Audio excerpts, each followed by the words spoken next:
Bonjour, j'espère que vous allez bien. Nous allons continuer aujourd'hui nos vidéos sur la VAE et notamment la VAE pour le CAP AEPE.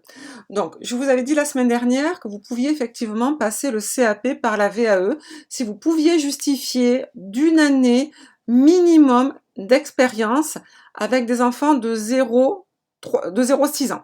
Attention, certaines académies mettent vraiment en gros, certaines DAVA académiques mettent en gros sur leur site internet un nombre d'heures minimum, et ce nombre d'heures minimum correspond à 1607 heures d'activité professionnelle, donc avec des enfants de 0,6 ans.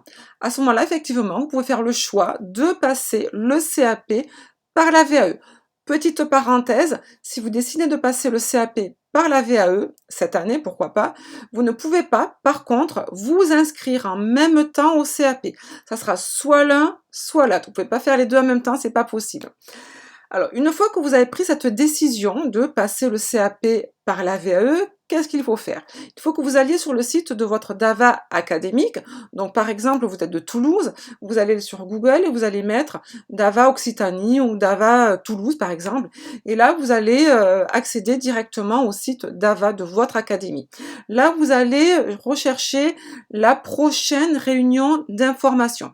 Il y a des réunions d'information, alors tout dépend des DAVA, il peut y en avoir tous les 3 mois, tous les 6 mois, voilà, ça dépend vraiment des DAVA, d'autres un petit peu plus régulièrement. Il faut vous inscrire à cette réunion d'information qui est obligatoire. J'insiste bien, elle est obligatoire. Lors de cette réunion d'information, c'est là où, bien évidemment, on va expliquer le système du DAVA, on va dire le système de la VAE, ainsi de suite. Et on va surtout vous donner le livret 1. Vous regarderez, très peu de DAVA académiques délivrent le livret 1. Vous pouvez le retrouver par contre, attention, petite astuce, sur le site de la VAE du gouvernement. Par contre, j'insiste bien, alors moi je l'ai mis sur mon site internet, le livret 1, vous avez trouvé un livret 1, un modèle de livret 1 sur mon site internet. J'insiste bien par contre, il faut remplir celui de votre DAVA. Je l'ai mis on va dire en termes d'exemple pour que vous voyez à peu près à quoi ça correspond, mais j'insiste bien, sinon ça sera refusé, donc vous devez absolument remplir celui de votre DAVA académique.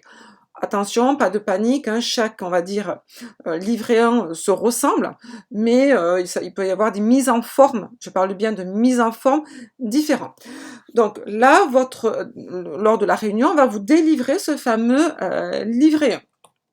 Et vous avez là, vous le remplissez quand vous voulez, il n'y a pas de date limite obligatoire, il n'y a pas de calendrier. Vous allez le remplir correctement.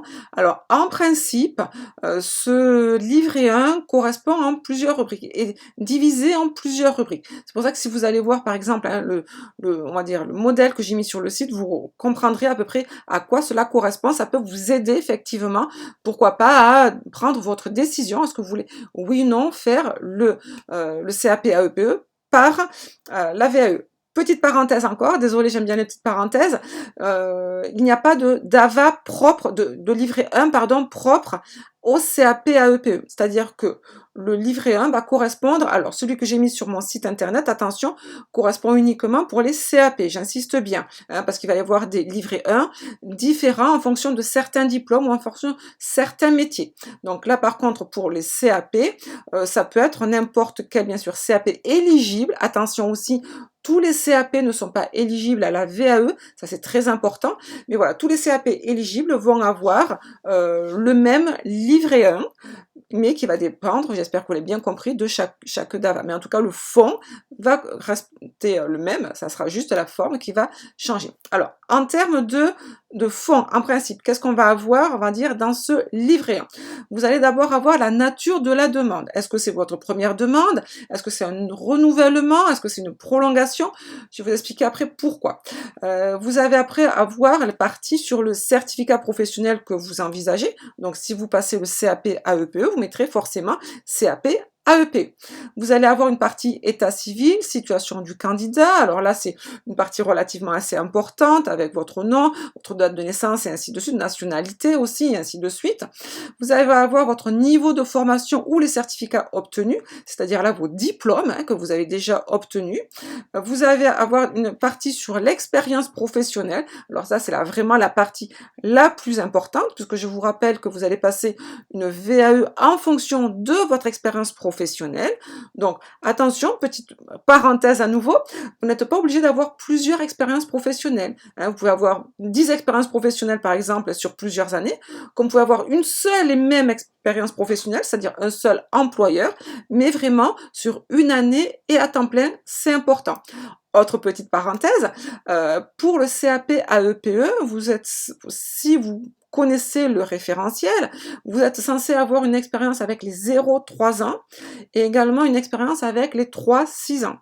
C'est très rare, alors on peut avoir une expérience professionnelle avec un seul et même employeur, on va dire avec les 0-6 ans, mais c'est un petit peu plus rare. Je pense notamment si vous avez une expérience en crèche, ça sera plutôt avec les 0-3 ans. Si vous avez une expérience en école, ça sera plutôt avec les 3-6 ans. En centre de loisirs, ça sera également avec les 3-6 ans. Voilà. Donc peut-être qu'effectivement, vous, en tout cas pour ce CAP, le CAP AEPE, peut-être il vous faudrait justifier d'expérience professionnelle ou de stage. Attention pour les stages, il faut que ça soit relativement court. Il ne faut surtout pas que vous ayez une année d'expérience professionnelle uniquement avec des stages. Beaucoup de commissions d'examen ne les acceptent pas. Donc, on revient sur nos petites rubriques. Vous avez donc, une fois que vous avez rempli ce fameux tableau d'expérience professionnelle, vous avez après une déclaration sur l'honneur à faire et vous avez après tout un tas de pièces justificatives à fournir, forcément, puisqu'on ne va pas s'arrêter à un seul, on va dire, à un papier. Il faut forcément amener des preuves.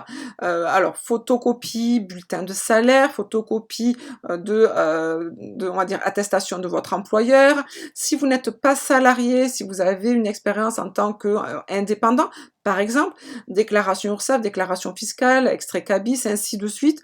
Si vous êtes stagiaire, si vous faites valider une petite partie en tant que stagiaire, les attestations de stage aussi, et ainsi de suite. Une fois que vous avez rempli ce livret 1, vous devez maintenant le déposer. Attention, très peu maintenant d'AVA demande on va dire, un envoi postal. C'est la nouveauté, on va dire, depuis cette année, justement. Maintenant, on a un envoi dématérialisé, le côté écologique, et c'est tant mieux. Donc, du coup, il va falloir que vous créiez un compte sur le France DAVA, le site qui s'appelle France VAE. France VAE, c'est un site qui va regrouper essentiellement l'ensemble de vos livrets. Donc, il va falloir créer un compte. Par contre, sachez que vous allez devoir recontacter votre DAVA académique pour avoir accès à vos comptes, vos codes et vos identifiants personnels. Peut-être, attention, que vous les aurez déjà reçus ou peut-être qu'on vous les aura déjà donnés lors de votre réunion d'information numéro 1. En tout cas, ne perdez pas ces codes d'activation puisque c'est grâce à ces codes que vous allez pouvoir déposer votre livret 1. Une fois donc que vous avez activé votre compte, une fois que vous avez déposé votre livret 1 donc de façon dématérialisée, c'est-à-dire par internet, là vous avez 2 mois d'attente pour avoir une réponse. À savoir que au-delà de 2 mois, si vous n'avez pas eu de réponse, on estime que votre livret 1 est accepté. Si, en principe, vous allez avoir une réponse, vous allez avoir une réponse en principe par mail. Donc là, 2 possibilités. Soit vous avez un livret 1 qui est recevable, et à ce moment-là, vous allez entamer la rédaction de votre livret 2.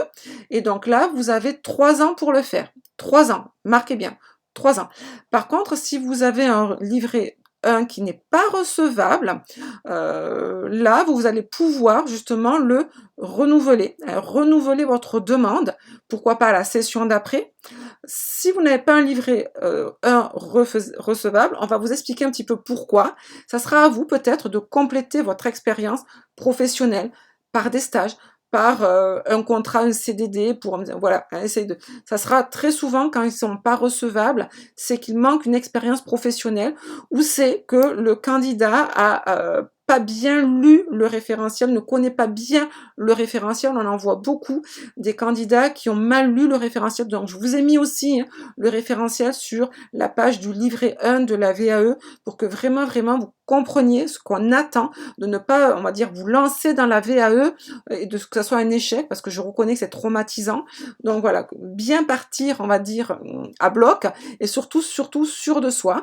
Donc si vous n'avez pas un livret qui a été accepté, vous pouvez bien évidemment le renouveler dans 1 an, dans 2 ans, voilà, il n'y a pas de date limite, hein, voilà. Par contre, juste pour les dossiers recevables, je vous ai dit tout à l'heure, vous avez 3 ans pour passer, donc déposer votre livret 2. Mais si dans les 3 ans, vous n'avez pas eu le temps pour des raisons professionnelles, de santé ou autres, vous avez ce qu'on appelle justement la prolongation. Hein, c'est pour ça que au tout début de la première rubrique, hein, je vous avais dit, il y a la partie première demande, renouvellement ou prolongation. Voilà, la prolongation, c'est ça, c'est si vous n'avez pas eu le temps de faire votre livret 2, vous pouvez demander une prolongation. Par contre, à ce moment-là, il faut refaire la demande et refaire le livret 1. Donc, en principe, ça sera accepté, mais voilà, il faut refaire en tout cas la demande. Voilà, donc j'espère que ça a été clair, on va dire, pour le livret 1. La semaine prochaine, on fera un petit peu une explicative sur le livret 2. À très bientôt et bon week-end. Au revoir.